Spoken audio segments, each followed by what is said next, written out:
Pouco se sabe sobre a formação profissional de João Artacho Jurado. Artacho Jurado não tinha formação, ele era um autodidata, ele estudou o curso primário em casa. E o pai tirou ele da escola e terminou o curso dentro de casa, estudando em casa. Ele gostava de desenhar desde muito pequeno.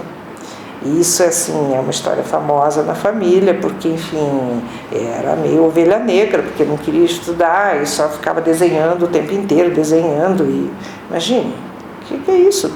Vai trabalhar então, moleque. Não tinha nada para ser arquiteto, não podia ser arquiteto, não tinha condições de ser arquiteto, mas tinha uma estatura humana terrivelmente forte. E isto fez dele uma pessoa maravilhosa. O hobby do Artacho Jurado era ouvir músicas de ópera e fumar charuto, porque ele era um grande charuteiro, né? Ele chegava a fumar 13 charutos por dia, né? E ouvia música de ópera, gostava e projetava ouvindo as óperas dele. Um filho de anarquista, né, espanhol, criado sob esse ideário do anarquismo, não estuda, não recebe educação formal, vai ser um autodidata, e isso tudo tem uma importância fundamental em toda a obra empresarial e criativa do Artacho Jurado. Sua vida profissional teve início nos anos da década de 30 do século passado, quando se mudou para o Rio de Janeiro para trabalhar na produção de letreiros para feiras de exposição. Era um período fértil, apesar dos anos de guerra que se iniciavam e do instável momento político nacional. O país mudava sua trajetória de agrícola para industrial e as grandes cidades recebiam as novas massas operárias. De volta a São Paulo em 1934, Jurado abriu uma empresa de luminosos a gás neon, mas continuou a produzir letreiros e decorar pequenos estandes. Em 1939, foi responsável pela construção da Feira do Centenário de Santos e do Bicentenário de Campinas, que o colocou em contato direto com o então interventor de São Paulo, Adhemar de Barros, e com o industrial Roberto Simonsen. Deles partiu o convite para organizar a primeira e a segunda Feira Nacional de Indústrias de São Paulo, realizadas no Parque Antártica em 1940 e em 1941. Essas feiras foram fundamentais para que a formação do Artacho Jurado como construtor se consolidasse, né? Porque é através dela que ele vai começar a experimentar, primeiro, os métodos construtivos, ele vai tomar conhecimento dos métodos construtivos, né? Porque essas feiras, elas eram permanentes, não são feiras como a gente está acostumado a ver hoje, dentro de pavilhões. Essas feiras aconteciam ao ar livre e às vezes esses pavilhões ficavam montados meses a fio. Então eles tinham que ter alguma resistência ao tempo, à chuva, à temperatura, etc. Então eles funcionavam como construções, né? E isso passou a ser para o Jurado a escola dele, né? A partir daí ele viu que tinha vocação, e foi para a construção. Em 1944, junto com seu irmão Aurélio, fundou a construtora Anhanguera Limitada. E aproveitando a crise habitacional da época, os dois construíram uma série de casas térreas, sobrados e pequenos edifícios, projetados por Jurado nos bairros da Pompeia e Vila Romana, na capital paulista. Quando termina essa fase das feiras, ele tem uma expertise tão grande, né? Ele conseguiu um resultado tão bom com essas construções, com aqueles projetos, que ele vai se lançar na construção civil.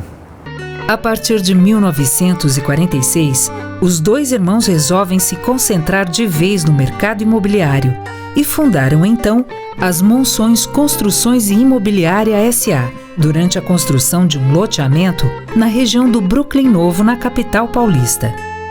Do empreendimento, nasceu o bairro que herdou o nome da construtora e passou a se chamar Cidade Monções, nome mantido até hoje. Foram feitas mais ou menos 300 casas, se não me falha a memória. ele fez questão que o pedreiro usasse uma colher redonda, que pegasse a massa e pusesse sobre o tijolo. E o segundo pedreiro que vinha, colocava o tijolo e com a colher plana acertava a parede. Então, a produtividade era muito grande, porque as casas eram em série. É interessante a gente notar a pujança do Artacho Jurado, né? Ele projetar máquinas para construir aquelas casas com uma velocidade incrível, né? Porque ele tinha muita pressa para entregar aqueles imóveis, né? Eram casas de 70 metros quadrados, de 2 dormitórios, e que atendiam um público emergente. As vendas eram feitas diretamente com o Artacho Jurado. Ele vai ser o pioneiro na questão do preço de custo, né? E de tal forma que essas prestações não tinham reajustes. Então as pessoas compravam os imóveis dele, iam lá, pagavam a prestação e pegavam o recibo e ia guardando isso, enfim, até o momento que isso era quitado e a pessoa certamente pegava a escritura desses imóveis, né? Mas essa questão do preço de custo vai ser o calcanhar de Aquiles do Artacho Jurado, né? Ele, como criador disso daí, lá na frente essa questão vai prejudicar bastante quando chega a inflação, né? Para compensar a distância do centro da cidade de São Paulo do ainda longínquo bairro do Brooklyn Novo, com poucas linhas de ônibus e bonde, ele oferecia aos novos proprietários das residências um carro da marca Ford modelo Perfect na garagem, ou um desconto no mesmo valor do carro na compra do imóvel. Então ali já começava a surgir uma jogada de marketing do Artacho Jurado, porque se a gente for ver antes, ele era um sujeito que trabalhou com marketing, né? Ou seja, ele teve uma empresa de neon, ele produziu neon na cidade de São Paulo, ele fazia outdoors, enfim, ele é um cara muito ligado ao marketing e isso vai se transparecer, ou seja, isso vai emergir na arquitetura dele logo em seguida, quando ele vai começar a fazer os prédios. Desse momento em diante, Artacho Jurado, atento às transformações urbanas que fervilhavam em São Paulo, partiu para planos mais ousados. Marcando em definitivo seu espaço na construção de prédios altos, primeiro na cidade de São Paulo e, posteriormente, na cidade de Santos. O importante na vida é fazer. O importante na vida de um artista é fazer, fazer, fazer e fazer. E Artacho Jurado fez. Fez edifícios excepcionais em Santos e edifícios excepcionais em São Paulo. Mesmo, não esqueçamos, sem ser arquiteto.